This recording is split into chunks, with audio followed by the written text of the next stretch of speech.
Now is it Yes. audible? So what are we supposed to do? Should we begin the session? Yeah, yeah, sir. You can start. Okay. Thank you for inviting me over to moderate this online session for the seminar, which is being organized by Dhupguri Girls College, uh, along with Gour Mahavidyalaya, IQAC Gour Mahavidyalaya. And I think we have five speakers in this session. And Yes, sir. so I would request, yes, so I would request the first speaker, which is Dr. Tulika Kaur, to begin her presentation. And please, a very honest request, stay within the time limit. What is the time limit, ma'am?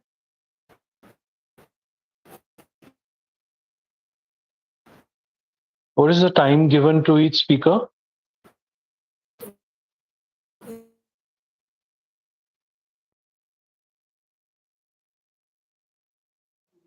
Maximum 8 minutes, sir. Hello?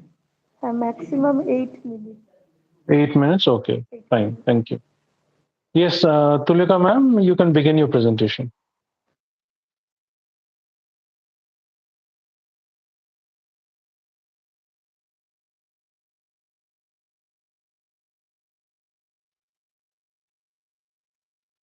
Is Tulika, ma'am, there?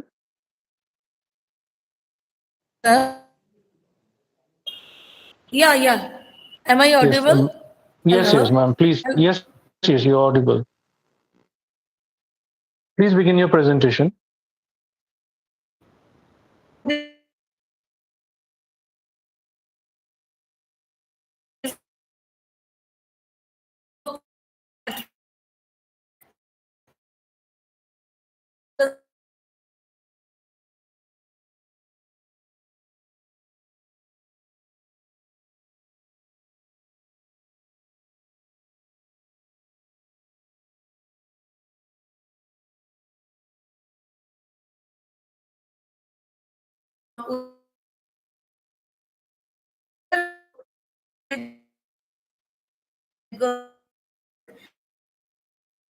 Gender imbalances, economic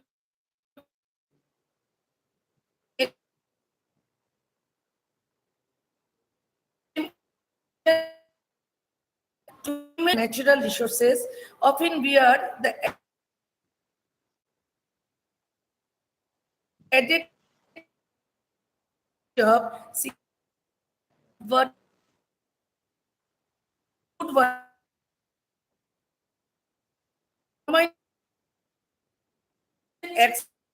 information climate crisis and lead to negative outcomes such as a higher risk of gender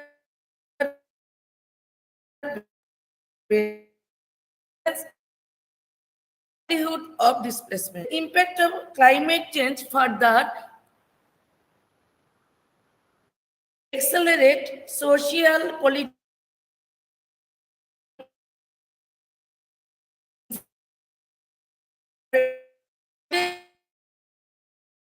girls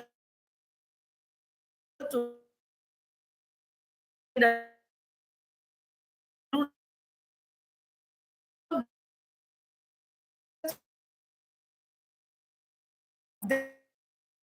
this food supplies, drinking water and intense to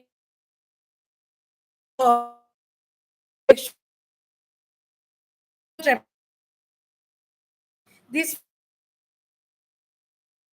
and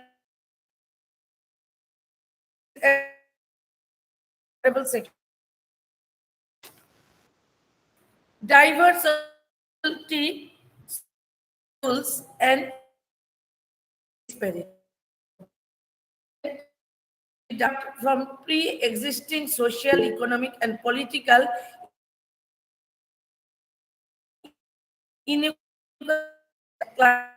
climate fight. Number one,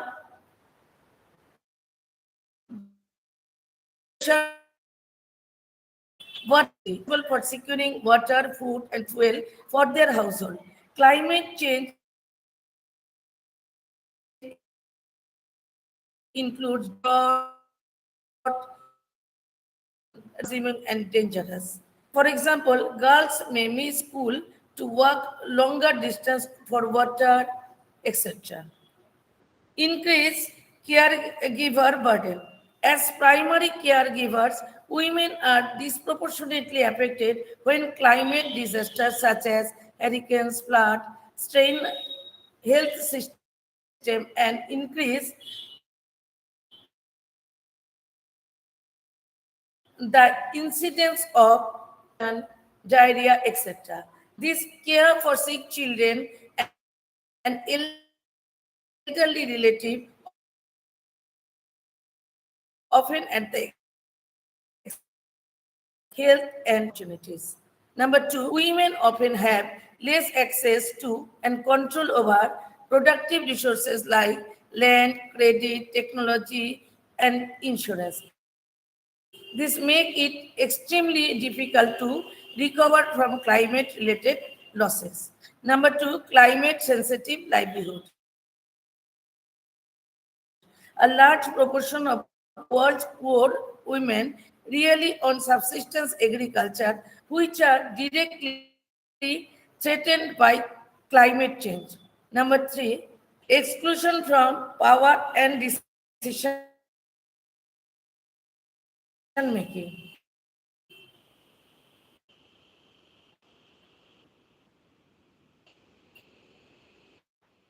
Women are represented in decision level policy and resources and frequently from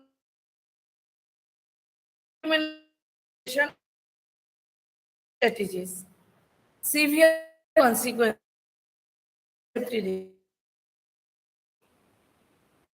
and and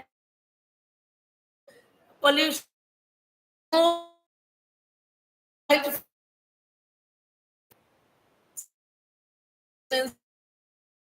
consequences.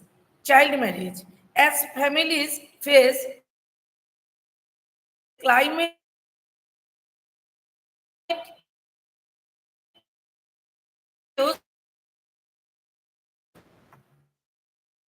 is sometimes used as a negative coping mechanism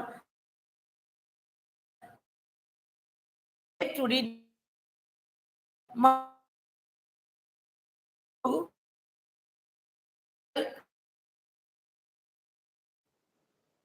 Please conclude, madam. 1 minute left.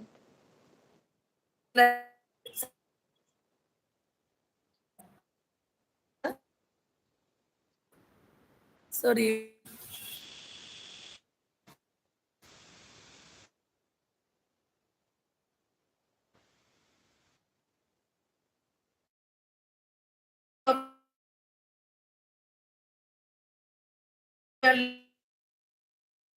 Agent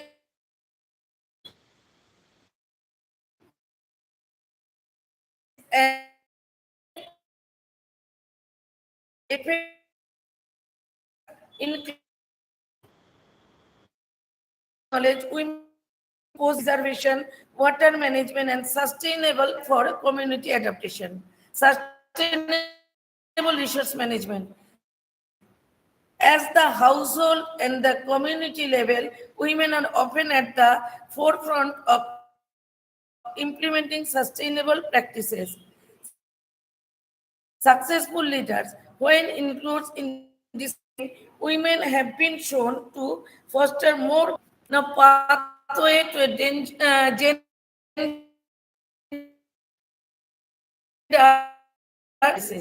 all climate policies from national adaptation plan to disaster risk reduction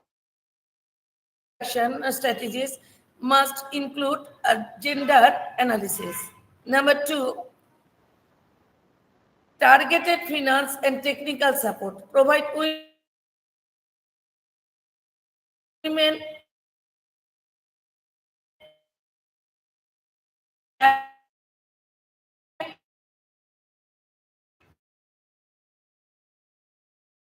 influence, number active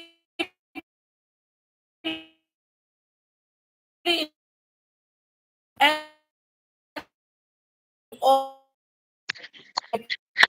Ma'am, you need to conclude, please.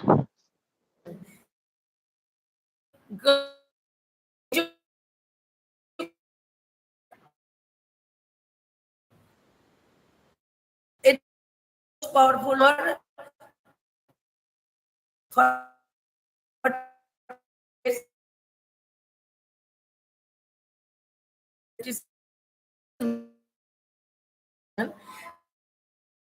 burden of climate change on women objectively and justify its impossible with addressing these gendered dimensions. By dismantling, harnessing the knowledge and leadership of women, we can build a future that is not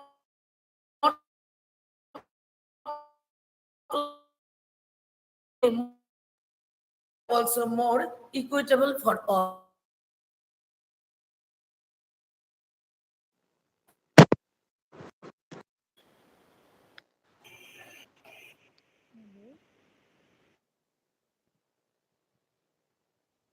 Hello. Thank you, Dr. Kaur, for your presentation. Our next presenter is Mayuri Bhagat, research scholar from University of North Bengal.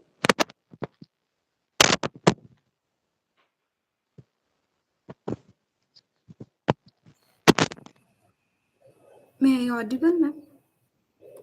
Yeah, you are audible. And your title of your paper is Exploring the Unsung Heroes of Nepal Gas Tragedy.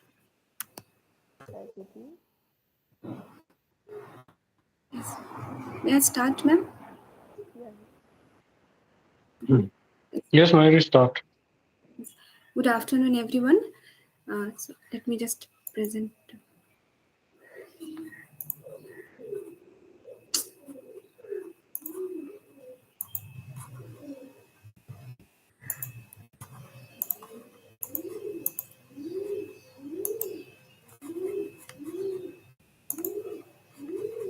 Good afternoon, everyone. Sir, can you hear me? Yes, you're audible. Okay. So the title of my paper is Exploring the Unsung Heroes of Bhopal Gas Tragedy in the Railwayman, The Untold Story of Bhopal 1984, and the series released on 2023.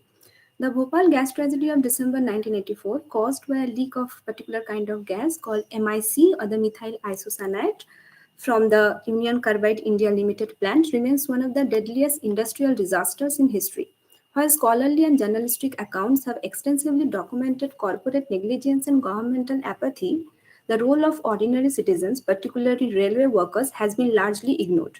The Railwayman, The Untold Story of Bhopal 1984, a Netflix mini-series directed by Siv Ravel, revisits this catastrophe through the lens of four railway workers who defied chaos and institutional failure to rescue thousands of people. So, Union Carbide's presence and role in the Bhopal tragedy exemplify as well as serve as an emblem of the post colonial critique of Western industrialism. The disaster is not merely a technological failure, but a symptom of global capital's disregard for the safety of local lives. The series certainly critiques this dynamic, portraying the plant as a site of imperial debris where profit eclipses safety. The series certainly critiques how global capital exploits local labor and land for its own profit, leaving behind devastation while absolving itself of accountability. Besides this, the narrative strategies play an important role here, as the four-episode format mirrors the real-time panic of the gas leak, creating a sense of urgency that immerses viewers in the chaos and reflects temporal compression and urgency.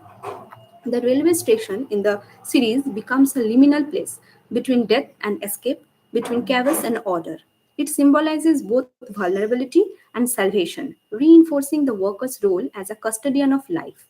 It opts for emotional realism that honors the victim and heroes alike. Thus keeps the media ethics and its representation value. The dramatization raises questions about aestheticizing trauma. Does fictionalizing real suffering risk trivializing it, or does it democratize memory? So, dealing with this by bringing Gayatri Spivak's seminal questions, Can the Subaltern Speak? The series amplifies voices that have been historically excluded from dominant narratives. The railway workers, portrayed by actors like Kaike Menon and R. Madhavan, are not passive victims but agents of change.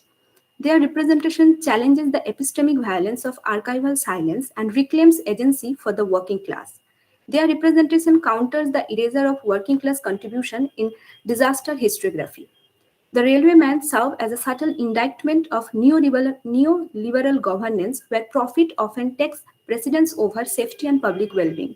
It critiques the collusion between multinational corporations and regulatory bodies, highlighting the vulnerability of marginalized community. The ethical decisions made by the protagonists, such as keeping the station open, rerouting trains, and risking personal safety, embody virtue ethics. Unlike utilitarian or deontological frameworks, their actions arises from character and moral intuition. This dramatization foregrounds moral courage as a form of resistance against institutional paralysis. The character's decision reflect virtue ethics. Iftekhar, the station master's choice to keep the station open, risking his own life, exemplifies moral courage in the face of systematic collapse. Iftekhar faced moral dilemmas, whether to flee or stay and help others.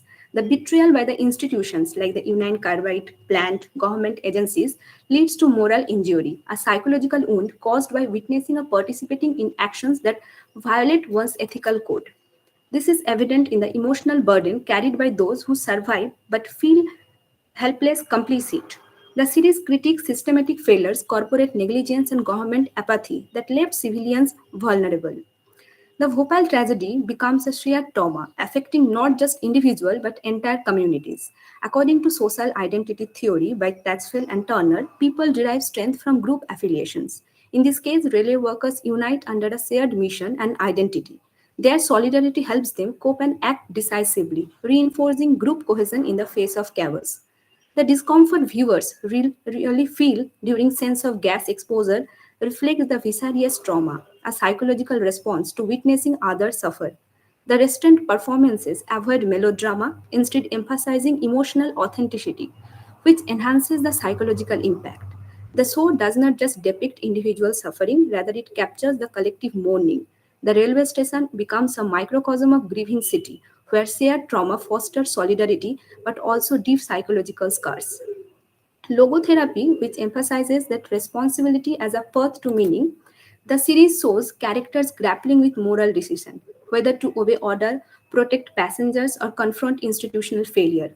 Their sense of duty and moral clarity gives their suffering psychological depth and dignity. The Railwayman is not just about disaster, it is about how ordinary people respond with extraordinarily moral courage. Frankel's theory helps us to understand how these characters psychologically survive and even grow through trauma. It also offers viewers a framework to reflect on their own values and responses to adversity.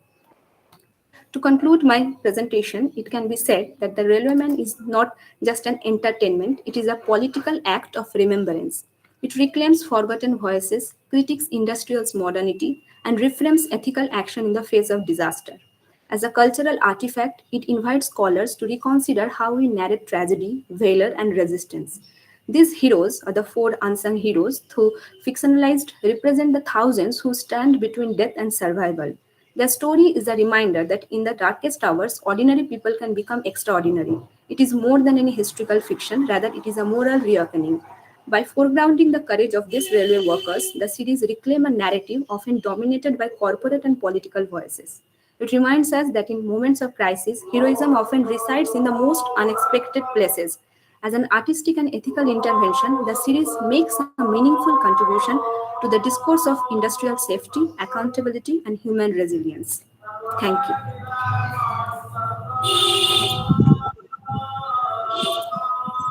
Thank you so much.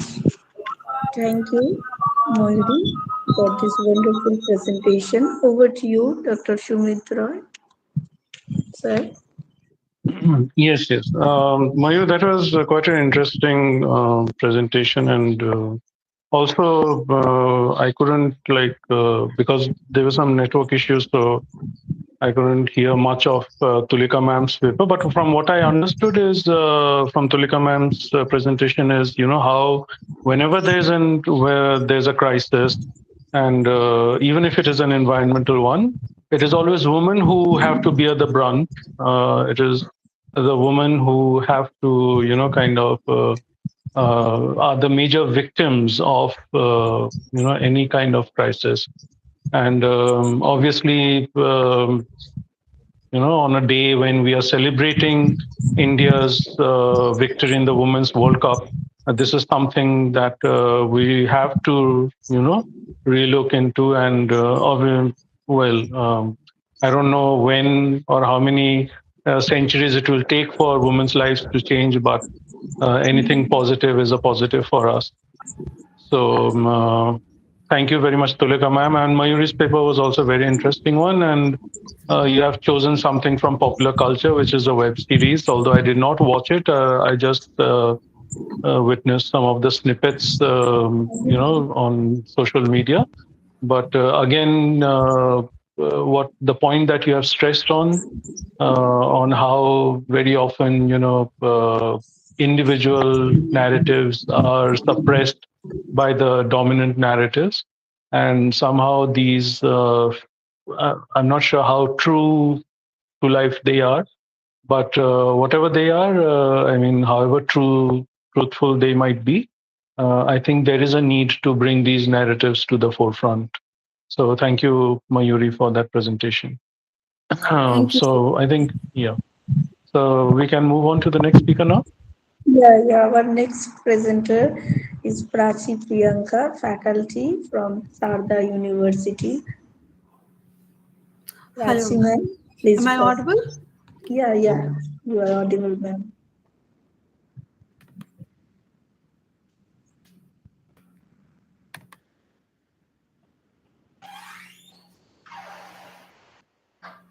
So, is my screen visible? Yes, it is clearly visible, ma'am. Thank you. Just a minute.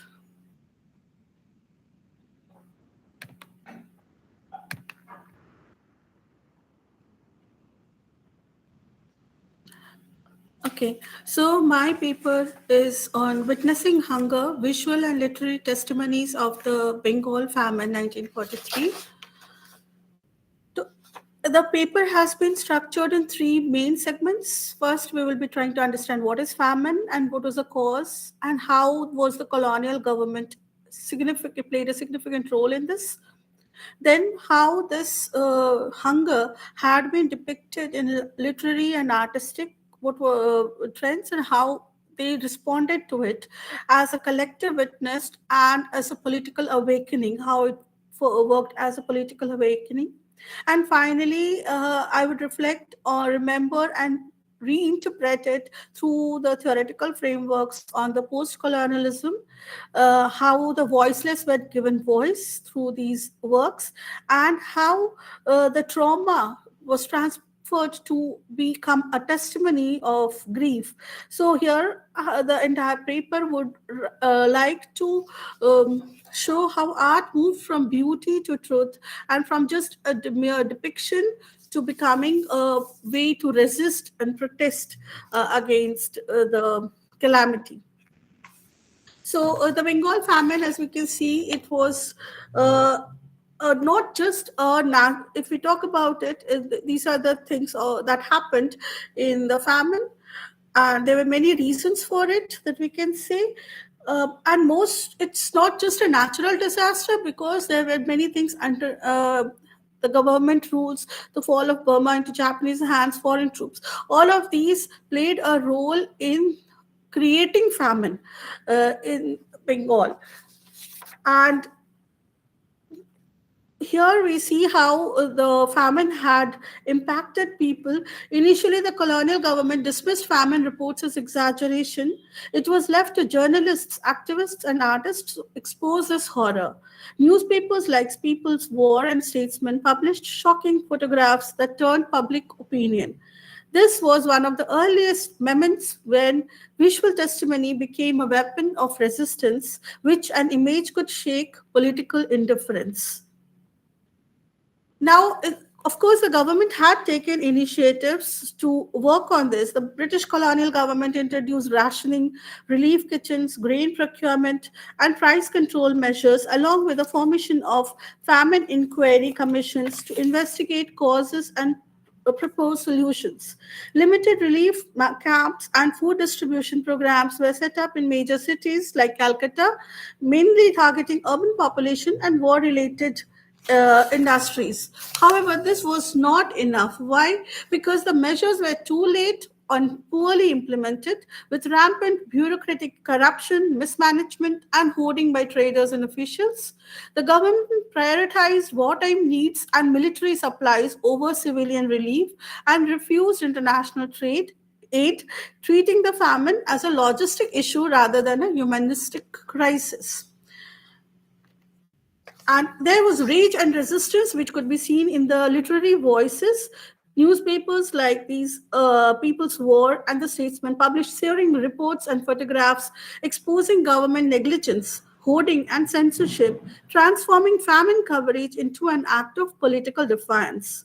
This emergence of a voice resistance led to the left-leaning journals and writers, where they used print media to mobilize public sympathy, demand accountability, and reveal that the famine was not a natural calamity, but a man-made failure rooted in colonial policies. Now, famine in art and literature of the period. After Tagore's death, if we talk, 1941, a new generation of poets, Sukanta Bhattacharya, Premendra Mitra, Samar Sen, Subhash Mukhopadhyay, and others, replaced Tagore's romantic idealism with sharp urban imagery and social realism inspired by the famine. Artists like Somnath Hoare, Chittapad Bhattacharya, Zainul Abidin, and members of the Calcutta group turned famine's human suffering into a new visual language of protest and empathy. Through sketches, etchings, and watercolors and lithographs, they documented the man-made disaster and proved how tragedy can fuel radical innovation. This is one of the poems of translated in English of Sukanta Bhattacharya, which captures the ethical exhaustion of famine. In his lines, "Oh, great life of hunger, the world is prosaic, now brings the hard, harsh prose." Itself, poetry becomes a protest. He calls for the hammer of prose, a new realism, to replace the sentimental art. And his poetry marked the birth of a new voice, angry, young, and politically aware, and unafraid to speak the language of hunger. In the artworks that we see, artists like Zainuddin Abidin and Chittaprasad Bhattacharya, Somnath Hoare, Gopal Ghosh, and Nirod Mazumdar formed what we call a visual archive of hunger. Their sketches, linecuts, and etchings captured the skeletal bodies, the mothers with dead infants, and the eerie silence of deserted villages.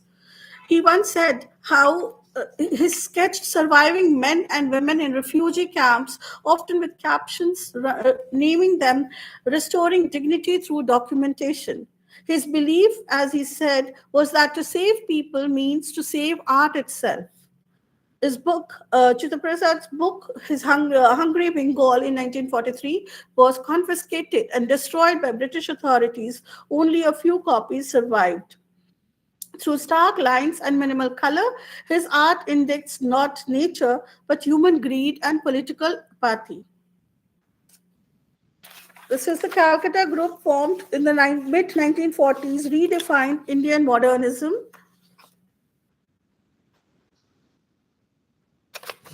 Ma'am, please conclude. Yes, so these are some of the artworks that we can see of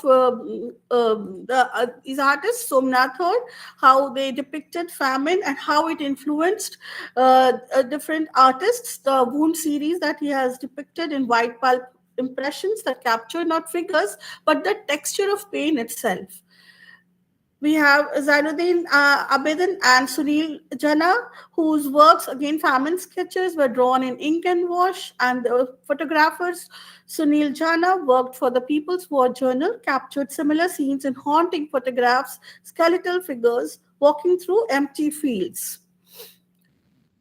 Finally, we can talk about Nandalal Bose, who was not directly, his works we can see are very different from the other famine works. But here we can also see how artists from Santiniketan responded to the famine, though in quieter and allegorical ways. Their works reflected introspection rather than activism, depicting human endurance and the cycles of nature. Together, all these artistic responses form a continuum of witness, a shared effort to make the invisible visible, to turn hunger into history. My closing thoughts would be these are the two testimonies that are there about famine and how these artworks were the first attempt in history of modern India to expose the plight of refugees and visually inspire resistance for political expediency. The Bengal famine of 1943 was more than a humanitarian crisis, it was a cultural rupture. It forced Indian art and literature to abandon decorative romanticism and confront human suffering head on. In every sketch by Zainul Abedin, in every verse by Sukanta, every photograph by Sunil Jana, lies a moral question: what does it mean to be an artist in the face of hunger? And their answer was clear: to record, to resist, and to remember. Thank you. Thank you, ma'am. Thank you so much for your presentation on Bengal famine 1943. Over to you, Dr. Shumitala. Thank you, ma'am, for that enlightening presentation and taking us back, to a time when, which in a way, your presentation is a stark reminder of, what we could face if we do not take, this environmental crisis, if we do not handle it properly. So thank you once again for this presentation. So next speaker, please. Okay, our next speaker is Supriya Ansari. Supriya Ansari, research scholar from Benares Hindu University. Please. Good afternoon, everyone. My name is Sufyan Sari, and though the conference is mostly about gender, uh, uh, it's about disaster relief and its aftermath. It mostly focused on that, but I took a slightly different topic that was about film. So, beginning with it's about intersectionality, gender, and its relationship with the climatic perspective that are presented in the movie. Though the film does not directly talk about it, but when we understand or analyze its sub layers that are present, so cinema also act as a kind of archive which have very unwitnessed things, though that they have not been recorded in a, I would say, a document, but it has the power to store images, act as a kind of memory or an archive. So this would be the major argument that I would be trying to highlight through my paper, beginning with introduction. And with that, that's Bulbul is a layered narrative that offers a haunting reimagining of the Gothic folk tale set against backdrop of British India in 19th century. While the film initially appears to be a tale of revenge and terror, a deeper analysis reveals it to be a complex exploration of patriarchy, trauma, ecological destruction, and resilience. The central motif of the forest is. Supriya, Yes, ma'am. sorry to interrupt. Do you have PPT? My apologies, ma'am. I do not have a PPT. Okay. The central motif of the forest is integral to these themes, acting as both a sanctuary and a site of violence. By examining Bulbul through the lens of ecofeminism and intersectionality, the film emerges not only as a gothic retribution tale, but also as a potent commentary on the cyclical relationship between vulnerability and empowerment, both for women and then in the environment. In this paper, I explore how Bulbul destabilizes traditional binaries between nature and culture, human and non-human, victimhood and empowerment through the destructive burning of the forest in the climatic scene that suggests that the act of violence against feminine is intertwined with ecological degradation. But but also with the possibility of regeneration and autonomy, because there have been a scene in this this very climatic scene that this movie talks about, where all forests are burning. It's not only the destruction of a girl femininity or her respect or prestige, but something that has been also continuously being done to nature. So the forest in this sense functions in the movie functions as both a site of trauma and a space for reclamation, highlighting the ways in which ecological memory and human memory collapses. The forest, the second sub point, moving to the second sub point, the forest as a site of ecological and gendered violence. At the heart, the forest in this narrative is not simply a backdrop but an active participant in the unfolding of the story. Initially, it serves as a sanctuary for Bulbul, the young bride, where she seeks solace and a temporary escape from the violence inflicted upon her by her husband and his family. The forest offers her a form of freedom and autonomy, because she has been at times at various instances where she has been present inside the forest, and that has been very, I would say, that has granted her a kind of freedom and autonomy. This is especially evident when we see her relationship with the forest, when she finds her voice and power. It is a kind of symbolized representation, which eventually helps her to transform her energy and which helps her to channelize her energy into a vengeful witch, and which intersectionally helps to create this imagery of ecological retribution. However, the forest is not immune to the patriarchal forces that govern the life of character. The recurring violence in the film is deeply connected to the destruction of natural world, with the forest being a witness to both personal and systemic suffering. The burning of the forest in the climatic scene is a moment profound destruction, and the fire consumes the forest, much like how male attempts to erase Bulbul's agencies and her identity. From an ecofeminist perspective, this destruction of the forest, that the exploitation of both women and environment, suggesting that domination of one inevitably leads to degradation of the other. As Vandana Shiva argues in her seminal work on ecofeminism, the environmental crisis facing the world are deeply intertwined with social and economic oppression of women. In Bulbul, forest violent destruction becomes a symbol of this dual oppression, where nature and women are both victims, not only at the hands of patriarchy, because patriarchy has also been argued by one of the scholars, that is Bell Hook, is a psychological construct which does not only work for male or a female, but it harms everyone equally. Either it is a child or it is, I would say, a human being. Patriarchy is a sense of domination or a kind of a thought that demands a submissive nature to be present here. Though I have included the symbolism of fire and its purification and regenerative element, connecting it with the film and to the concerned scenarios that are present. And there has been one section that talks about intersectionality of gender, class, and ecological justice, which I have analyzed in my paper. And the third point that I have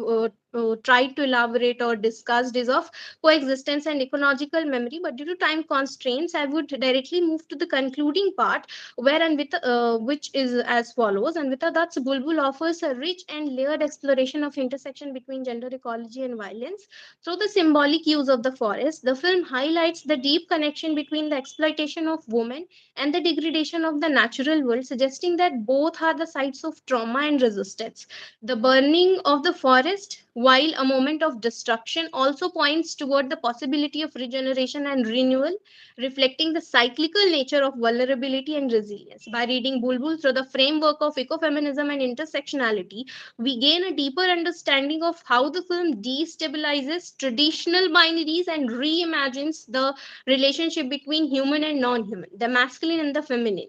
In the end, Bulbul serves as a powerful mediation on the need for coexistence, ecological memory, and the regeneration of both environment and the individual in the face of systemic violence.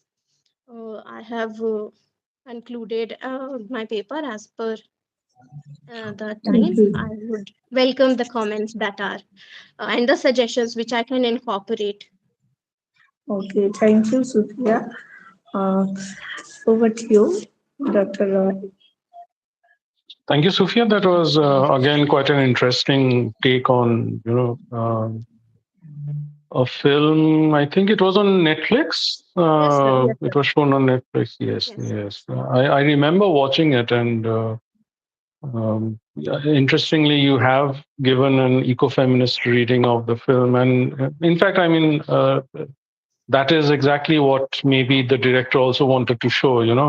Uh, Equating the female lead character with nature or with ecology, and how uh, they are kind of you know oppressed and by patriarchy, majorly patriarchy, isn't it?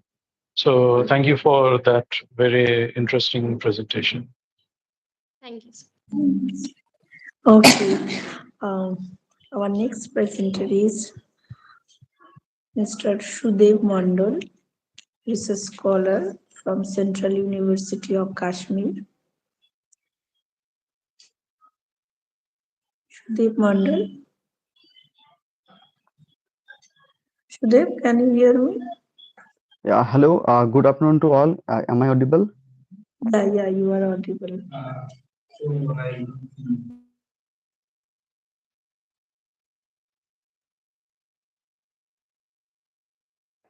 Hello. Good Yeah, afternoon once again. So I am good Sudhir afternoon. Mandal. I'm from the English department at the Central University of Kashmir, and actually I'm working on trauma studies, and I have chosen the topic for today's presentation that to deal with trauma studies. But before that, I would like to extend my thankfulness to moderator sir and our coordinator ma'am. And at the same time, I would like to extend my thankfulness to the organizing committee, Dhupguri Girls College and Gour Mahavidyalaya and ICSSR. So the name of the my topic is from nurturer to nemesis, the poetics of witnessing and the cosmological rupture in the afterlife of disasters. So for that, I have written down some of the objectives. So first objective is I would like to showcase how afterlife of any disaster can be analyzed from the standpoint of trauma studies, affective theory, then environmental humanities, and that would mostly focus on the emotional toll that the survivors have paid and will continue to pay if unaddressed. And I would also like to showcase how disasters can give birth to trauma in general and cosmological trauma specifically. And I will also come to like define what is cosmological trauma, then what is trauma literally. Mostly people use the term trauma for any kind of stress, anxiety, but if you want to define it from the perspective of trauma studies, then psychoanalysis, it's totally different. And some other objectives are I would also like to unearth the role of witnessing when the survivor is directly witnessing the things that are happening, then his testimony or her testimony and how empathy shaped the traumatic experience. Then another point is mechanism of meaning making, and that's also plays a crucial role in the afterlife of disaster to cope up with the trauma, or otherwise it might exacerbate. Then last focus is to showcase how nature that is like compared to mother nature. So how from a mother or nurturer figure she is metaphoricized to a character, and he becomes a nemesis. And I would like to also connect it to cosmological trauma. So nature is here yeah, plays a role as a character in the text and as a parcel in the real life, not just a backdrop. So first, I would like to quote from Atharva Veda. So Atharva Veda, chapter 5, then chapter 5, then part 1 and line number 12, it says that I am the son of mother, sorry, I am the son of earth. Earth is my mother, rain is my sire, may he promote me. So here we can see that earth, then summer, then rain, these natural elements are compared to mother and father, some parental figures.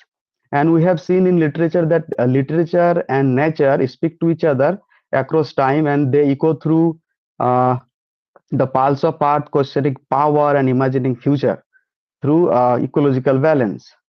So then Gary Sinder also says that nature is not a place to visit, but it is home. But sometimes this nature becomes so destructive, and it uh, like not only claims people's life, but after that the trauma the survivor is facing, and he will continue to continues to pay the emotional toll. And in the language of psychoanalysis it is called repetition compulsion. She also, the survivor is compelled to survive and relive the same experience again and again, and there is no end to it. So, in my paper, I would like to see how nature is portrayed as a sustainer and then sometimes a destroyer. Sometimes from nurturer, it becomes a nemesis. So, from caregiver, it becomes a terminator. So, and then Amitabh Ghosh, who's a very prominent literary figure, he also in an interview says that we seem to have triggered a force that's coming back to us. The art is not dead and it's striking back and it's different to us.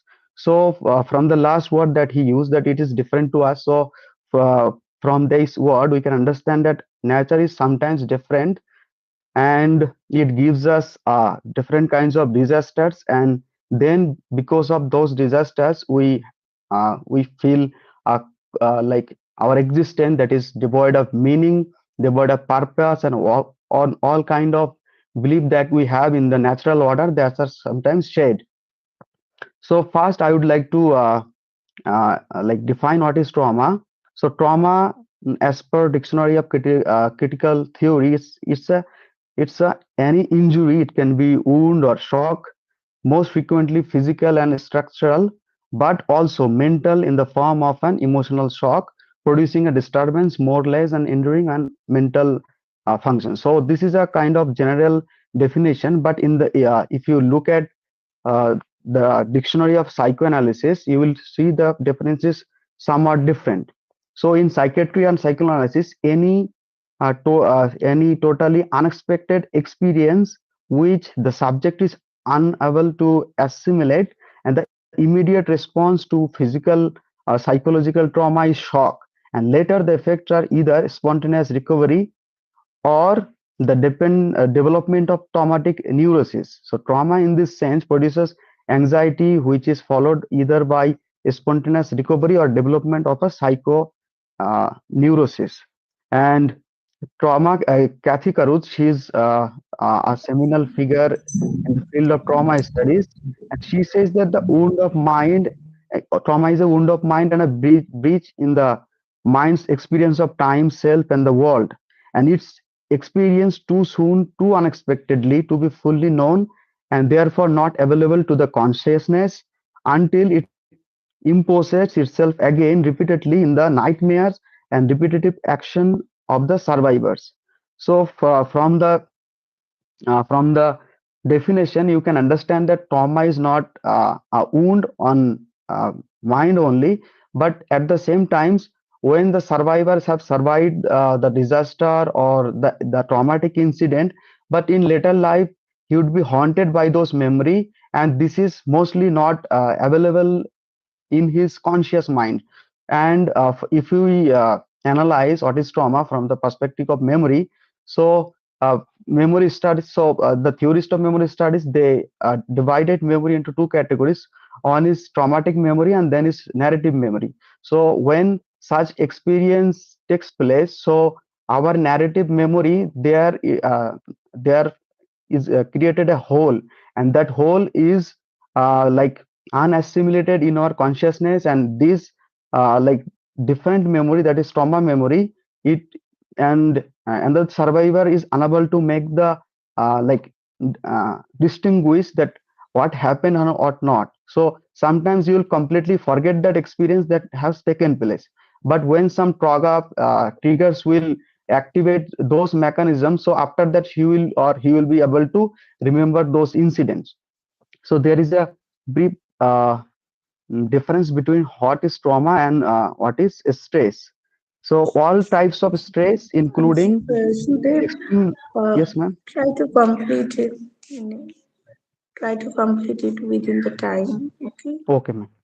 So then I would like to jump to the uh, that is cosmological rupture in the afterlife of disaster. So in both literature and real life, we often personify nature as mother objects, mother figure, and nurturing and sustaining force. Nature is merely as a not as a backdrop, but environmental disasters anywhere in the world are not only ecological or social ruptures, but but it also a source of psychic disturbances. And a natural event becomes disaster when uh, it enters the human field of experience and it breaks community, causes trauma, continuity, and causes trauma and disrupts meaning. Then, in the afterlife of any disaster, the survivor continually tries to search for meaning, and an absence of meaning in his uh, suffering gives birth to unresolved conflict in the psyche, wherein the ego that always meditated between id and superego cannot come to a resolution, and this forced to repress the overwhelming experience, passing it into the unconsciousness. And this unresolved conflict becomes a traumatic memory which is absent to the survivor via his conscious narrative memory. And in the word of Lacan, witnessing such overwhelming incidents is similar to countering the real that creates a hole and a void or black hole in the tapestry of the real. So with this loss and sense of security and sense of the survivor creates a sense of living in a landmine and a constant awareness of potential. If you move to the next slide. This is the third slide. Yeah, sorry. So, so here I wanted to highlight the idea of Ulrich Beck, the idea of risk society. And what Ulrich Beck indicates that we are living in this constant idea of risk, and the idea of risk is not out there. It is as we live and as it shapes the realities of how we live. Now, this idea of risk, we go to the next slide. This idea of risk, what I'm arguing is that creating a push factor. See, on one hand, the idea of development is supposed to offer stability and stability in day-to-day life, and that has been the promise of the idea of development. Whereas, as we do those development, and as we all understand that environmental entities are extremely powerful, and we cannot but lead to disasters by trying to contain or control them. We are eventually increasing the notion of risk. And as the idea of development already has moved towards the idea of certainty, the idea of risk even more becomes evident in the lives of those who are at the receiving end of those impacts, which is in this case the marginalization, socio-economical marginalization. So what happens in the process is that this idea of aspirations what emerges is to avoid this so-called precarious landscape. So immediately any landscape which resists the standard developmental process, in this case we can talk about the Himalayas. If we go towards the South Bengal, you will see Sundarbans is also a similar landscape, which is constantly resisting quote-unquote development. And those become precarious, and therefore to be moved out. Can you move to the next? So, as I think Sir was also indicating that the younger generations, the notions of what is good life in the idea of the younger generations seem to be very different. And although we understand that these traditional communities contain huge amount of knowledge and wisdom among them, what is happening is oftentimes we see younger generation because the idea of development has promised stability, although it has failed to deliver, and in the process we have indicated this landscape as precarious because this is it doesn't offer the stability, tends to move towards urban areas or urban cities. And if you, so we find such images quite often, that the quality of life of these marginalized sections when they migrate to cities tends to be extremely poor, often tangibly poorer than what they had in terms of basic conditions of life. Roti kapra makan, they lack everything, and the precarity they face in cities can very well be argued to be very much more than the precarity that they might be facing. But what is there in this case is the idea of hope. And as I think in literature, in environmental studies, we have a strong notion of hope, hope for a better life, hope for a comparatively better life. It does offer something more in a notional sense. If you go to this. Yeah, and we end up seeing this kind of developmental projects ending up into ghost infrastructure, where such projects either don't complete or they don't really lead to the outcome. So we are living in this whole idea. If you go to the last slide. So we are living in this, just to kind of quickly summarize in the positive time. The idea of development as it stands is top down. It has been decided, it has extreme colonial legacy. Not only colonial legacy, rather it is embedded in a fossil fuel infrastructure, which, as you know, there is a term coined recently as called the fossil fuel order. We are not living in democracies, autocracies, or whatever other forms of governance you say. There is an argument that we are living in fossil fuel order. Eventually, what matters is what the fossil fuel wants to do. It's almost giving a life to the fossil fuel because all the infrastructures are so closely tied with that.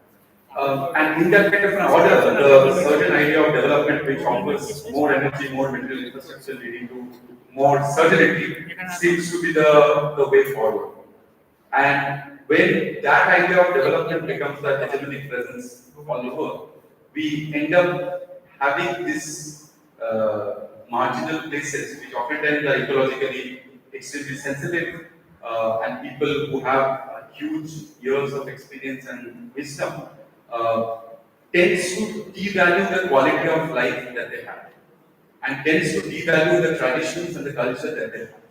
And that is more dangerous because it is not, because once one generation believes that what they had is of no use, you are basically killing, not only killing their future, but also killing a huge, long tradition of knowledge and wisdom, which is not going to get followed because most of the time these are orally transmitted, there is hardly any scriptures.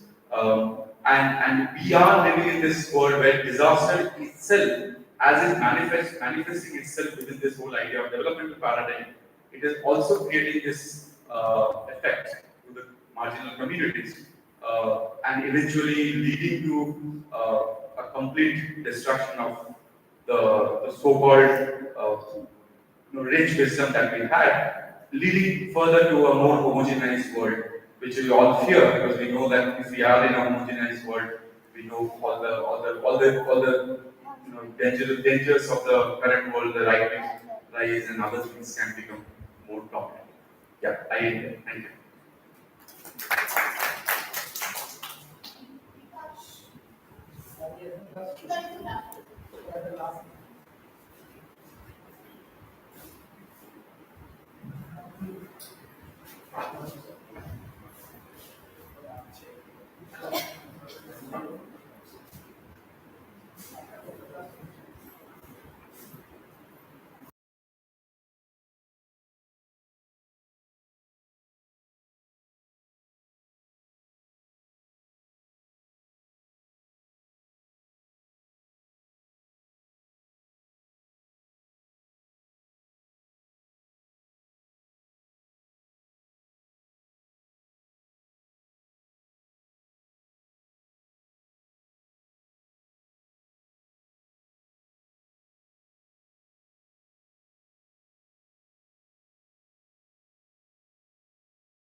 North-Bengal, North India অনেক ধরনের অনেক ধরনের disaster হয়ে আসছে তবে আমি যেহেতু মালদা থেকে আসছি, তো মালদায় ডিজাস্টার বলতে আমার সামনে একটা ডিজাস্টার দেখা যাচ্ছে, সেটা হচ্ছে যেটা আসলে আমি নিজেকে খুব ক্লোজলি রিলেট করতে পারি। তো আমি এই বন্যার কথাই বলবো, আর বন্যা বলতে গিয়ে আমি একটা জায়গার বন্যার কথা বলবো, সেটা হচ্ছে ঘুগনি। নামটা মধ্য, কিন্তু বন্যাটা আরো ভয় করে না। তো সেই ঘুগনির কথা বলবো, কারণ যখন ঘুগনিতে তো বন্যা আজ নতুন কিছু হচ্ছে, আছে অনেক থেকে হচ্ছে, ব্যাপারটাকে মেইনস্ট্রিম যে মিডিয়া যারা আছে বা নিউজ এজেন্সিস যেগুলো আছে, সেগুলো এই বন্যাটাকে ততটা হাইলাইট করে না, যতটা না কলকাতায় কিছু একটা হলে, যেমন কিছুদিন আগে কলকাতায় বৃষ্টি হচ্ছে, তার জন্য কলকাতার যে অবস্থা সেটা আমরা সবাই দেখেছি, ঠিক আছে। কিন্তু ঘুগনি যে অবস্থাটা হয়েছে, মানে এখনো চলছে জায়গাটায়, গঙ্গা ভাঙন, নদীটা সব গ্রামগুলোকে যে ঘিরে ফেলেছে, আর ওখানে যে লোকজন আমাদের পালিয়ে আসতে বাধ্য হচ্ছে, সেই ব্যাপারগুলো সেটাকে এখনো হাইলাইট করা হয়নি। তো আমি এখানে দুটো কাজ করতে চাই, সেটা হচ্ছে এই যে ঘুগনি বন্যাটা যেটাকে এখনো আন্ডার রিপ্রেজেন্টেড, সেটাকে আমি এখানে হাইলাইট করতে চাই। আর নেক্সট হচ্ছে এই এই যে বন্যাটা হচ্ছে, যার ফলে যেসব ফ্যামিলিগুলো তাদের বাড়ি ঘর সবকিছু হারিয়ে ফেলার পরে নতুন একটা জায়গায় যাচ্ছে, গিয়ে ওরা কি করে নতুন করে নিজেদের জীবনটা শুরু করছে বা ভবিষ্যৎ স্থাপন করছে, সেটাকে তুলে ধরে, মানে ওদের আপনার ল্যাপটপে মানে তুলে ধরা। তো সেটা আমি করতে চাইছি কিছু ফটো এসের মাধ্যমে, যে ফটোগুলো আমি নিজেই নিয়েছি। তো সর্বপ্রথমে আমি যেটা করতে চাই সেটা হচ্ছে ঘুগনি যে জায়গাটা, সেটা আমি মানুষকে সেটাকে মানে পরিষ্কার করে দেখাচ্ছি ঘুগনি কোথায় আছে আমাদের মানুষের। প্রথম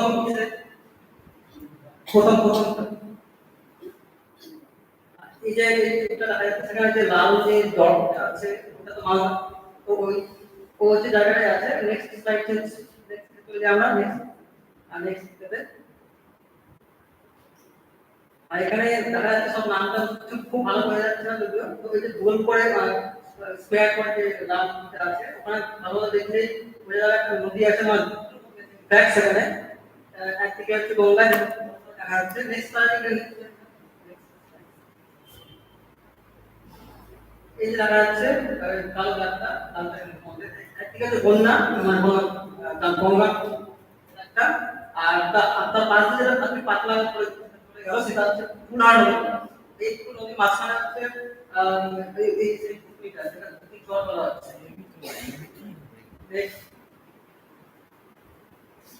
এটা কিছু একটা স্যাটেলাইট ইমেজ সেম দেখতে দেখাচ্ছি, দুটো নদী মাঝখানে যে লাল করে পুকুর একটা দেখা যাচ্ছে, সেটা গেল। তো এটাও সেম জিনিসই আছে রিপ্রেজেন্ট করতে গেলে।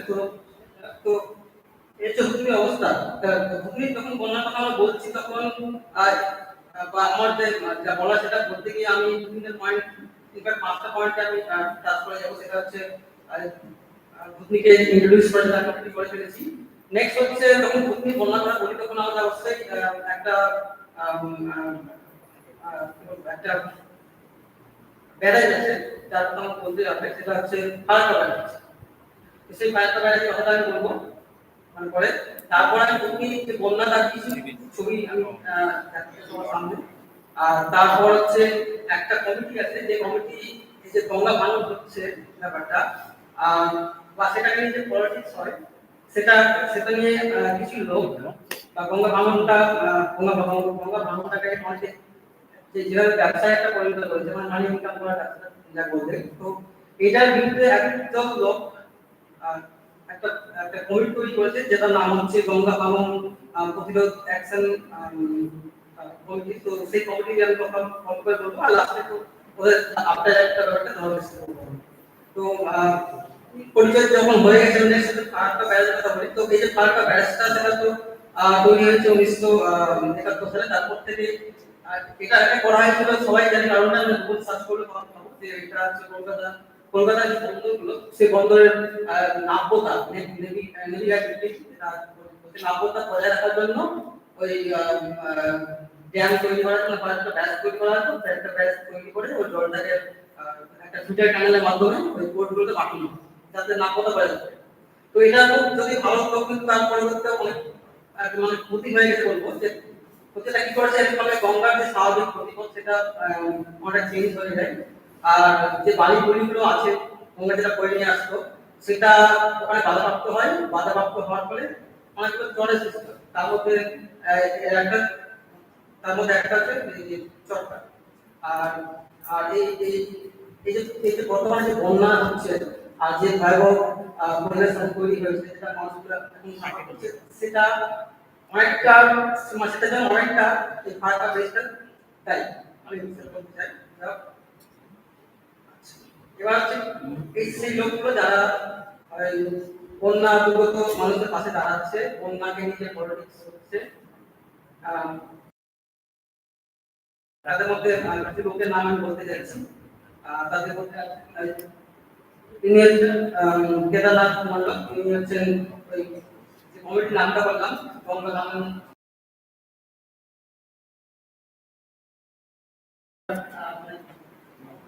হেড বলতে পারে।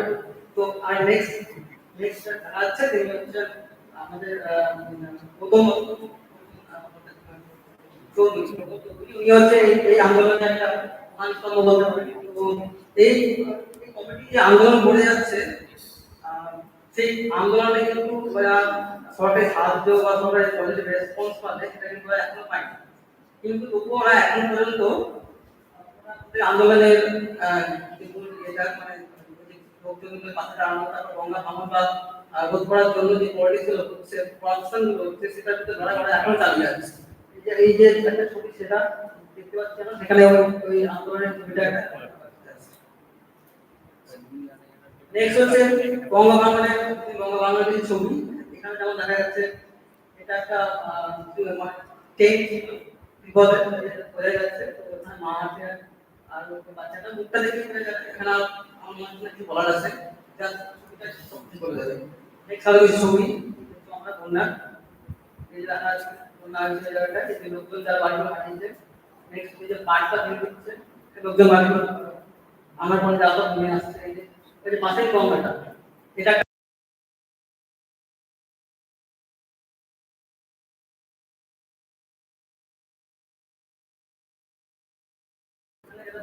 রাস্তায় ছবিটা দেখা যাচ্ছে ওরা হচ্ছে বাঁধে করে ট্রেন করে আসছে সবাই। কিন্তু এই যে ছবিটা আমি যখন তুলেছিলাম এই ট্রেনটা কিন্তু ছিল, মানে বর্তমানে ছিল, বর্তমানে কিন্তু সেই জায়গাটা আসলে নেই। আমি যে জায়গায় ছবি তুলেছিলাম সেগুলো এখন তো গঙ্গার গর্ভে চলে গেছে। মানে আমি ছবিতে আসার পর অনেক মানে গঙ্গা ভাঙন হয়েছে বা এখনো স্টিল মানে হয়ে যাবে বলতে। নেক্সট এবার আপনাদের একটা জায়গায় গেছিলাম, সেটা হচ্ছে নাগরাত্রি ব্রিজের পাশে একটা বাঁধ আছে, ওর নাম হচ্ছে চন্দ্রশেখর বাজার বাঁধ। তো সেখানে আমরা গেছিলাম, যেখানে ওইরকম প্রায় 100টা মতো ফ্যামিলি এসেছে, মানে এই বছরই বন্যায় মানে বাড়িঘর এসেছে। এই ছবিটা দেখা যাচ্ছে, খুব বোঝা যাচ্ছে না, বুঝতে পারছি না, কিন্তু এই হচ্ছে বাঁধটা। এই বাঁধের রিসেন্ট মানে কি বলবো রাস্তাটা জাস্ট স্টোন করে করা হয়েছে। আর এখানে দু একটা দেখলাম ইলেকট্রিক পোল, এগুলো ছিল ইলেকট্রিক। তারপরে দেখলাম যে কিছু লোক এখনো আসছে, এখনো বাড়ি ঘর তৈরি করছে। যেমন এই যে দেখা যাচ্ছে একদম বাড়ি ঘর তৈরি করছে, এখনো লোক কিন্তু আসছে।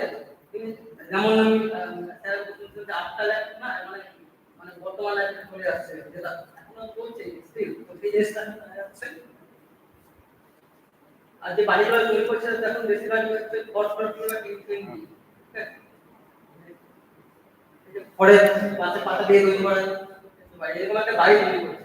কিন্তু এই যে বাড়ি তৈরি করছে, এই বাড়িগুলো সেটা দেখে আমরা অনুমান করতে পারি যে বাড়িগুলো কতটা সিকিউরিটি দিতে পারে একজন মানুষ, বা আমরা কতটা সিকিউরিটি করতে পারবো সেটা কিন্তু দেখেই বোঝা যায়। তিনি হচ্ছেন ওখানকার একজন সেই একজন লোক, যার নাম হচ্ছে আমরা বাড়িতে আমরা গেছিলাম। তো বাড়িতে গিয়ে ছবিগুলো দেখার পরে এই যে কল দেখা যাচ্ছে চারিদিকে মাধ্যমে, আর এই যে কলটা থেকে যে কলটা আছে সেটা মনে হয় না ড্রিঙ্কেবল ওয়াটার, মানে আয়রনের পরিমাণ এতটাই বেশি পান করা যাবে, এইগুলো পান করছে ব্যাপারটা। তো আর বাড়িটা দেখছে এই রকম বাড়ি করতে হয়ে গেছে, কিন্তু এখানে কোনো ইলেকট্রিসিটি নেই, ঠিক আছে, কোনো ইলেকট্রিসিটি নেই। তারপরে রাষ্ট্রীয়তা এটা আমার প্রয়োজন আছে সুযোগ এই আছে প্রয়োজন ঠিক আছে এই আছে আউটপুট ইনপুট দুটোই থাকে দেখে বোঝা যাচ্ছে যে এই যে বার্তা দিতে আছে এই যে আছে যে বাড়ি পরিবার কথা বলছিলাম সেটাকে আমরা আরো কতটা বাড়ি করব এটা নিয়ে সেটা প্রশ্নের জন্য আমার মনে হচ্ছে সেটা প্রশ্ন আছে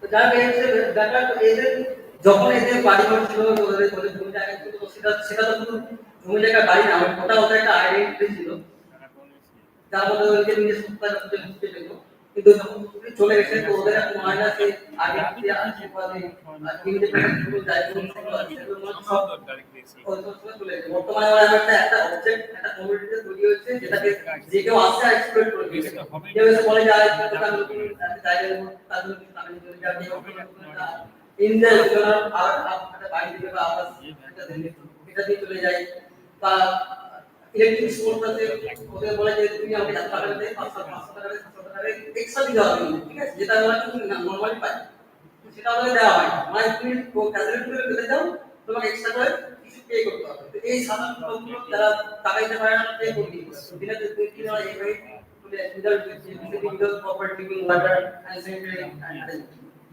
এই হচ্ছে আফটার লাইফ যেটাকে আমরা আরো লাইফ কথা বলবো যা নিয়ে আমাদের ভাবতে হবে thank you Thank you. I thank all the presenters for the bright and mostly engaging papers.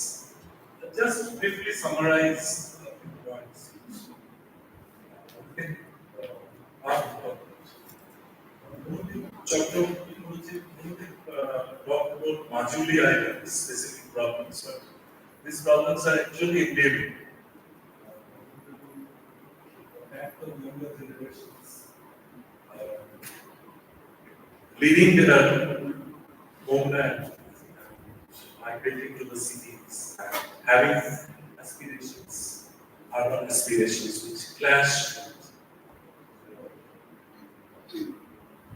village identities, and how these are also triggering a new kind of tourism, which affects the life of the village people.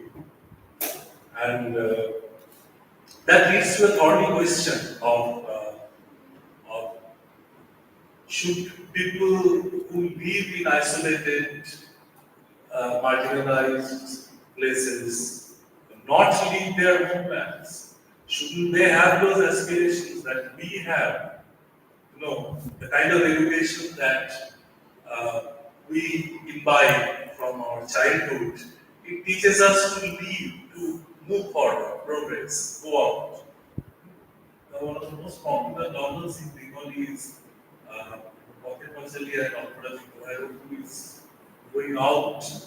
So what is how to combat? That's a very important issue, and particularly now there are two elements which have been added, I should say. One is the ethnic tension in different parts of the country, particularly for the hill people. When they go to work in Bangalore or Assam or Pune, whenever there is an ethnic unrest there, they are driven back to their homes. But their homes are also becoming vulnerable due to ecological catastrophe and other problems. So how to address that? So it leads to a lot of questions. Thank you, Manojit, for your very engaging paper. Dr. Amrita Sarkar has also connected the writings of 3 or 4 writers. Interestingly, one of whom is present here. This was very interesting to have a writer who is present who discuss. Very engaging paper. And as she was talking about, she was connecting Davis Roy with Shiksa and the Bangladeshi writer. I was thinking of this the shifting landscape of this stuff. And, almost it's like the third stage, isn't it? The DAIA-2025. And in Davis Roy, I think there is a very memorable episode where Baba is sent to measure the land, which we call poestige, land that is underwater, across land. How the very concept of land is in question. And actually, she connected a lot of things together in a nutshell.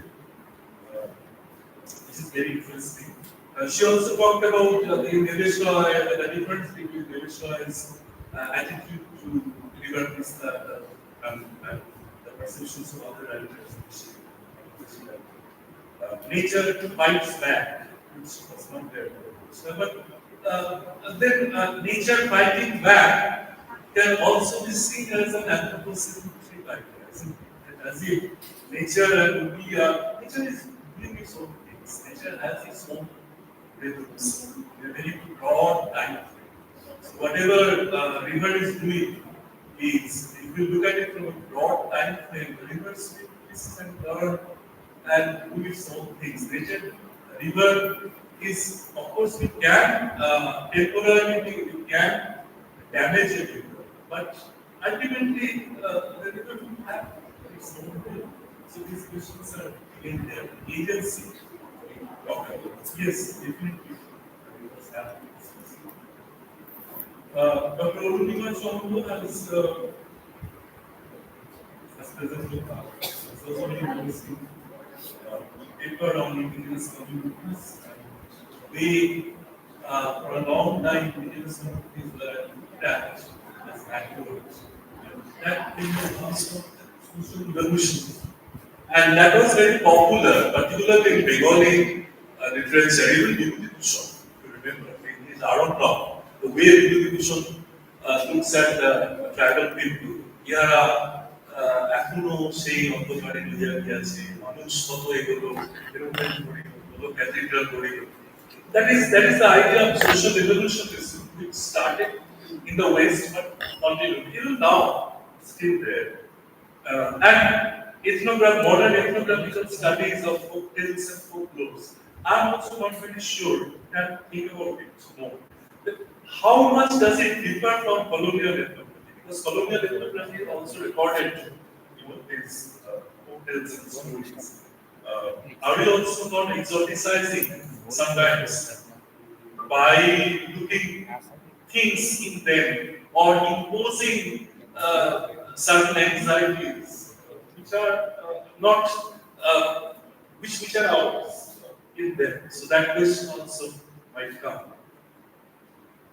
Dr. Shomoji talked about statement. I was interestingly I was looking at five of these papers, particularly the first four, how they are also tied.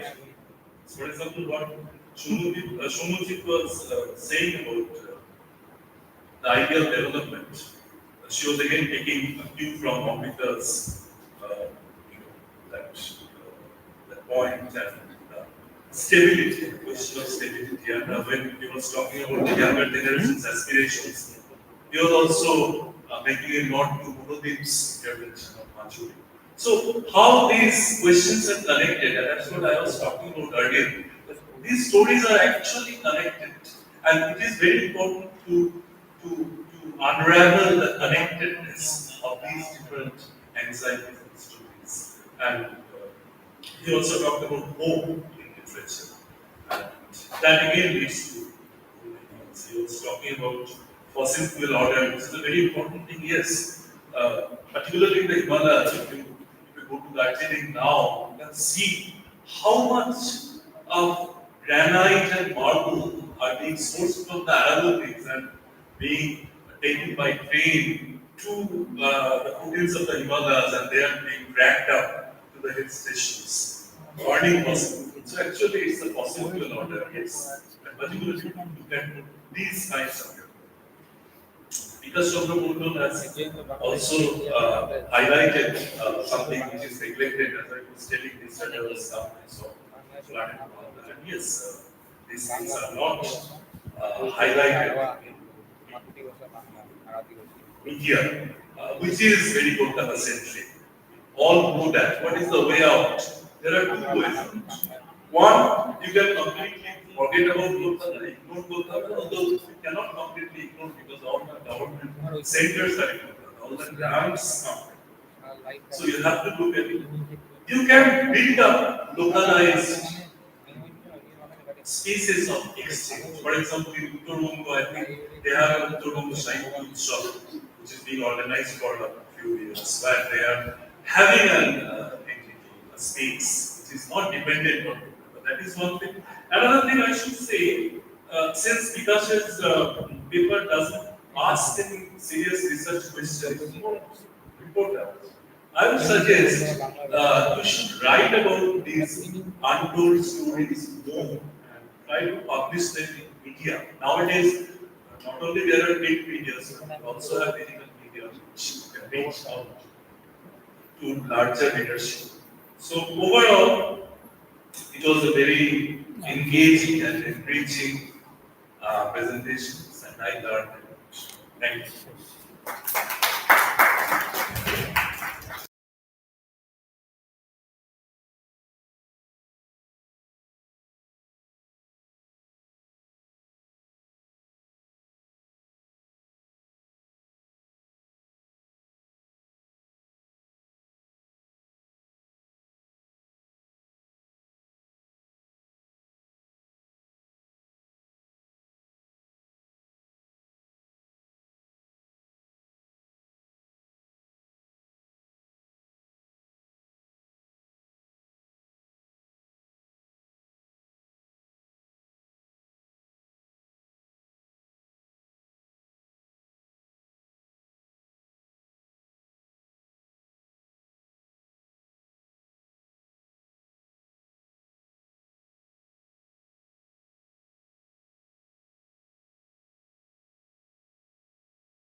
Here, supposed to assemble here by 3:30